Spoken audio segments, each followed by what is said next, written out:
pictures there of a national day in China. Martin, thanks for that. We'll catch up with you again in just a little bit. In the meantime, while we are waiting to hear from President Xi, let's get to Francis Tan, investment strategist at UOB Private Bank, joining us live around the desk in Singapore.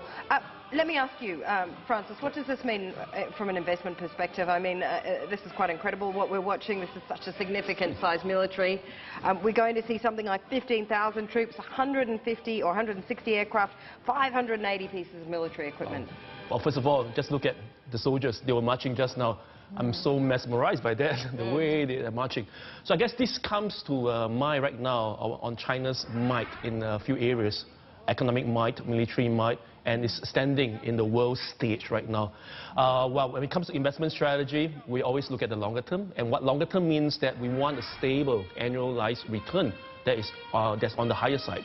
So what this means is that going forward in China, we are likely to see stronger investment returns from Chinese, because they are also at the same time, after 70 years, now shifting away from being very export-led, very investment-led, towards a consumption-based, consumption-led type of economic growth. That is, though, at a slower pace compared to the past. All right, Francis, let me jump in. We've got President Xi Jinping speaking now live from China. Let's listen in. 70th anniversary of the founding of the People's Republic of China. At this moment, people of all ethnic groups in China, and Chinese men and women all over the world, are filled with great joy and happiness, proud of this great country, and sending good wishes to our great motherland. Here, on behalf of the CPC Central Committee, the National People's Congress, the State Council, the CPPCC, and the Central Military Commission, let me express my deepest tribute to the revolutionary heroes and martyrs for their immortal contribution to national independence, people's liberation, the building of the nation, and the well-being of the people.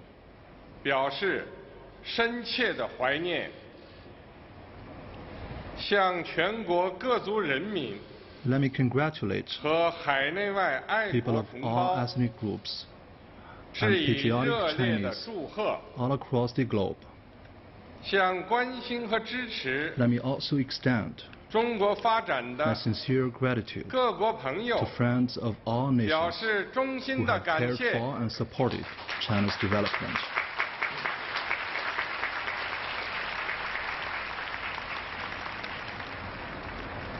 It was today 70 years ago that Chairman Mao stood at this very place and announced solemnly to the world the founding of the People's Republic of China, which marks the end of more than 100 years of humiliation and misery the country had suffered since modern times. The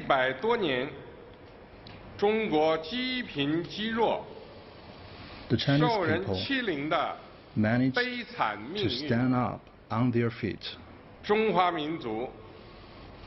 on a grand journey of national rejuvenation.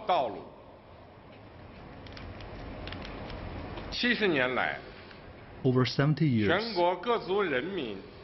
the Chinese have been united as one people, and through hard work and perseverance, we have scored unparalleled achievements. Today, a socialist China is standing in the east of the world, and there is no force that can shake the foundation of this great nation. No force can stop the Chinese people and the Chinese nation forging ahead.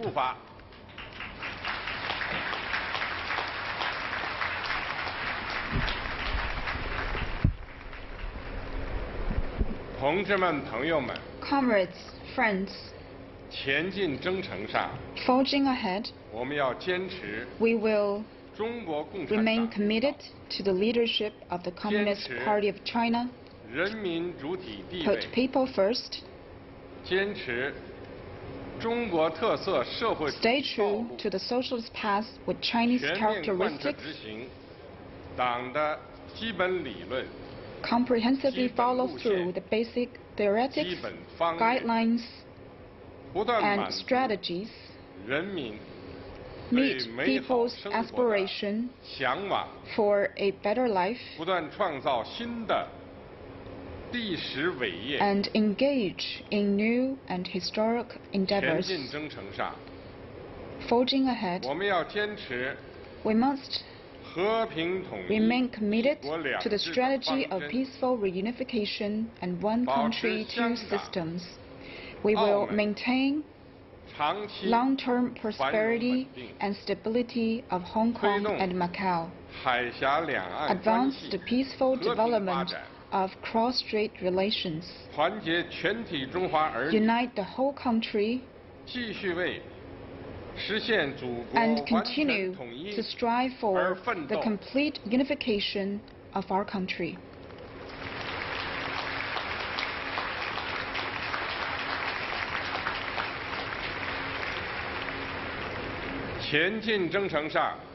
Forging ahead, we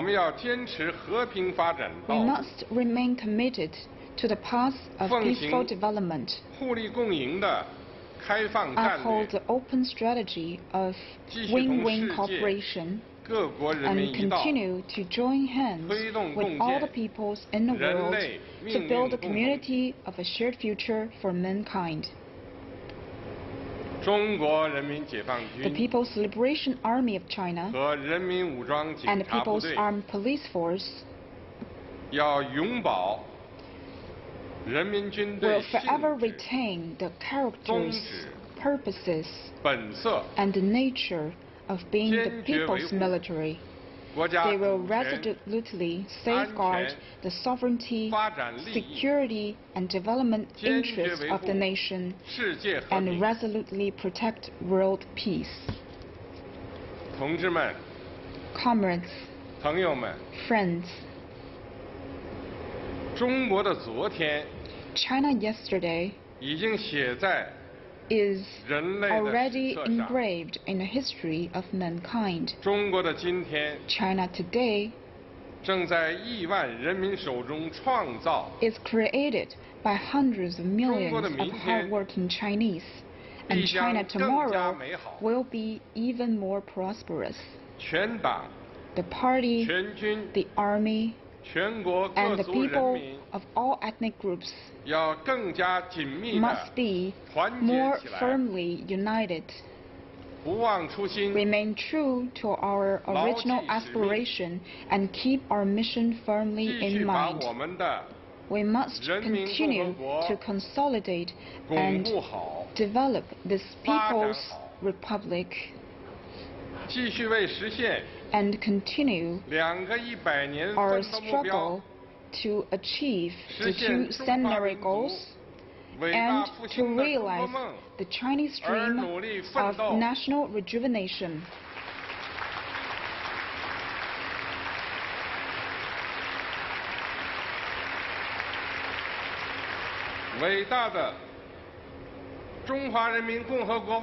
Long live the great People's Republic of China.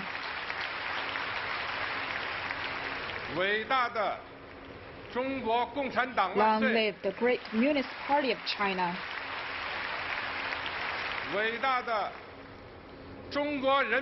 And long live the great Chinese people.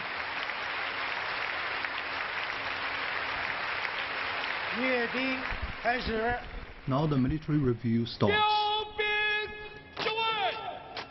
On your positions.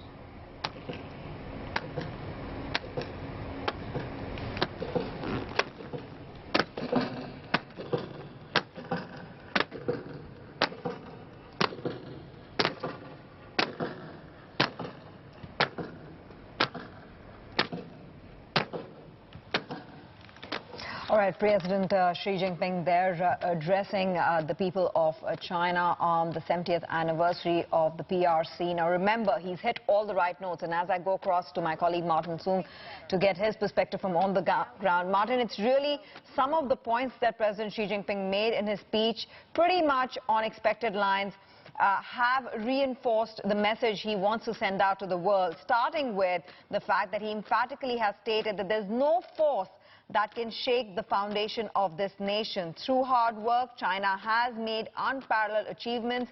He touched upon Hong Kong and Macau, committing himself to the one country, two systems setup, and essentially saying that there will be a high degree of autonomy for both the regions. Talking about peaceful development, talking about the People's Liberation Army, calling the PLA the People's Military that is, again, aiming to protect world peace. Of course, aside of that, spoke about unification of the people in China and promising more prosperity for its country for the future. So all of that tied in a 10 to 15-minute speech, but largely signaling more of the same that he's touched upon earlier on, that China is opening up, but while it opens up, it's committed to maintaining its structure back home. Martin? Indeed, you're absolutely right. That was exactly the key takeaway for me as well, that no force can stop China. The other one was that, you know, everybody in the country, regardless of ethnicity or whatever, needs to stay unified or united in order to achieve his vision of the rejuvenation of China. You mentioned Hong Kong, Macau, which he did touch on as well. The theme of unity and togetherness also applied to both of those places, and this is interesting. We had been waiting for him to address the crisis in Hong Kong, and this is about as far as he's been willing to go. One thing that surprised me, Tanvir, was how short this speech was. We had been told to expect about 20 minutes. In the event, I think it ended up perhaps only 15, 16 minutes long. So nothing too surprising there. But again, we'll have to look at it much more closely and perhaps try and read in between the lines to see whether we can glean anything more out of it. Meantime, the thing we're watching out for, now that the speech is over, is the start of the parade itself, the scale of which is just immense. 15,000 troops from all branches of the services in the armed forces in China, 160 aircraft, 580 armored and tracked vehicles, and 300,000 Chinese civilians commandeered to take part in this parade as well. We've been promised by officials that this is going to be the biggest display of Chinese military might and power ever, certainly bigger than the last time we had a military parade in 2015, 4 years ago, to celebrate V-Day, or Victory over Japan Day. So we wait and watch. It's likely to be, or supposed to be, a parade like no other. You know, it's interesting, Martin, that China still has some catching up to do when it comes to spending on military when you compare what they're spending to what the US is spending, because the last year's spending on the PLA rose to $250 billion US. The US spending stands far ahead at $650 billion US, so that's more than twice China's level. So while it is very significant and very large, they've still got some catching up to do, right? Yeah, the U.S. outspends China is by about 3.5 times, if I'm not mistaken there, and in terms of operational as well as technical advantages. Most military experts say that China, as fast as it's come in the last few years, especially under President Xi, is still a matter of decades away from achieving any sort of parity with the United States militarily. So having said that, though, there are going to be some interesting pieces of equipment to watch. We've talked about sexy things like the J-20, China's first stealth fighter. You can watch out for that overhead, one of the 160 aircraft. And I want to bring this up, because we were joking and talking about it yesterday. Because of the fly past, 160 aircraft, anything that leaves the ground, balloons, paper lanterns, even pigeons have been banned. But there is going to be, I understand, the release of up to 60,000 pigeons, a symbol of peace, of course, very, very shortly. How that is going to work, 60,000 doves here, not pigeons, doves. How that's going to work with aircraft flying overhead remains to be seen. Yeah, pigeons, doves. Yeah. Probably not quite the same, but yeah. The symbol for peace. Yeah, the symbol for peace. Yeah, I'm not sure how you prevent pigeons, how you ban pigeons from flying, but perhaps they've tried to collect all of the nearby ones and. Well, in China, they can figure out a way. Yeah, in China, if they can produce rain artificially, they can figure out the pigeons. All right, Martin, we'll come back to you in just a little bit for more on the ground there. Let's get back to Francis Tan now. Francis, I found one particular comment that the President made quite interesting because, as Martin pointed out, it was shorter. The speech was shorter than expected, which is surprising in this kind of circumstance when there are so many things that he needs to touch on and show his leadership on. But one thing was China saying China must continue to strive for China's complete reunification. That seems to be directed at Hong Kong. Yes, I would think so. That's one of the things. And of course, we are also looking at the conditions or situations in Hong Kong right now. And Taiwan. So certainly that's one of the key things right now. But I guess at the end of the day, it's important for China to want to showcase a very clear and concise communication throughout the whole of China. And what President Xi said just now, I think one thing that the Chinese have done really well is communication. Very clear cut. So long as you have a united people with you, things can be done. So I think that's the key thing that over the past 70 years we have been seeing in China, how they have progressed so significantly, and that is really the whole unitedness of the Chinese people. There is a question on how President Xi is going to be judged, isn't there? I mean, because like we were talking about today, there's some out there that say, you know, he is the most powerful leader since Chairman Mao. But he's dealing with a lot right now, and he really has to prove his leadership, and there's underlying, you know, sort of speculation that there could be trouble at the top, and there has been for some time, and there usually is with this kind of leadership, to be fair. But he is quite vulnerable, you know, with the US-China trade dispute, the social unrest in Hong Kong, situation in the South China Sea, Taiwan. I mean, the list is endless, really. That's true. I mean, if you look around, surrounding external and internal, there are always issues. But that said, in any country in the world, there will always be issues. For the political leaders, one thing is that I think the real thing is that for them, for the people, to continue to have the support to the political party, I think that's really, really key. So long as you have a united people within your own country, internally, you do not have so much of the opposing stresses, I think at the end of the day, the country will still strive ahead. You know what also stood out for me was in the run-up to this event, we had the Chinese Foreign Minister, Wang Yi, and this is again the local media quoting him, saying that for good measure, there is strategic cooperation with Russia, and that strategic cooperation has reached its historic high due to relations between President Xi Jinping and President Vladimir Putin.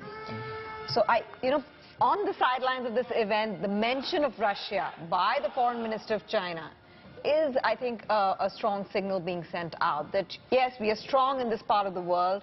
Our military might says it. We are unified, but we are also becoming closer allies to our friends. The neighbors. In the neighborhood. Yes, exactly. In the neighborhood, yes. That's right. I guess neighbors are very important. In Chinese, there's a saying, 存亡止寒.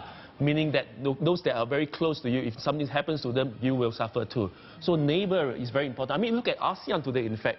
Singapore takes a very important stake, I mean, in terms of the relationship with our neighbors. So I guess countries, nevertheless, you will still need your neighboring countries to be supportive of you. I think that's one strong signal also sending out to the West, or particularly to the US, that, hey, it's not just one country that you are dealing with right now, but it's the whole region that we are seeing. Yeah. No, absolutely. In fact, the article, you know, that ran the story also spoke about how what went unsaid as part of this theme is that those who argue the United States rich alliances were a decisive asset for it in the trade negotiations may have to re-examine the facts, because we're not just talking about China's might when it comes to their military situation as well as their economic situation. It's the collective might that they're trying to showcase to perhaps the US, more specifically than anybody else. They stand together and they're not just alone. They have Russia supporting them. Yep, and the regional countries. I guess today we also have to look at China's role in manufacturing in the world. I mean, of course, the trade war, the trade tension hasn't been that strong. on a case for China. But I guess today China is no longer selling a lot more, exporting a lot more consumer goods, but they are also one of the key exporters of capital goods. And that's also the key thing that's very much in high demand by a lot of developed nations in the world today. You were talking about being mesmerized by these pictures before. Yes. Absolutely mesmerized. In fact, on the macro, if you look at the soldiers, they are so synchronized. On the micro, if you look at the faces of the soldiers, their sense of pride on their faces, oh my, how they can capture that, I think that's amazing. So well said. So well said. Absolutely unbelievable. It actually looks like they've put the soldiers that are all at the same height at the same place together as well. They're all the same. Very good observation. I'm mesmerized, absolutely mesmerized by these pictures. I mean, it does show a very significant force out of China today, and I think the messaging is there front and center, isn't it? You know, with all of the uncertainty and unrest in the world at the moment, this is absolutely telling a story in itself. All right, we are just about out of time here, Francis, but we do appreciate your time. Thank you for chatting to us today. Thanks so much. We'll leave you to focus on the pictures. You don't need to talk to us. All right. Francis, thanks very much. Keep it here on Street Science as we continue to give you live coverage from Beijing as China celebrates the 70th anniversary of the People's Republic in fashion. Keep it here.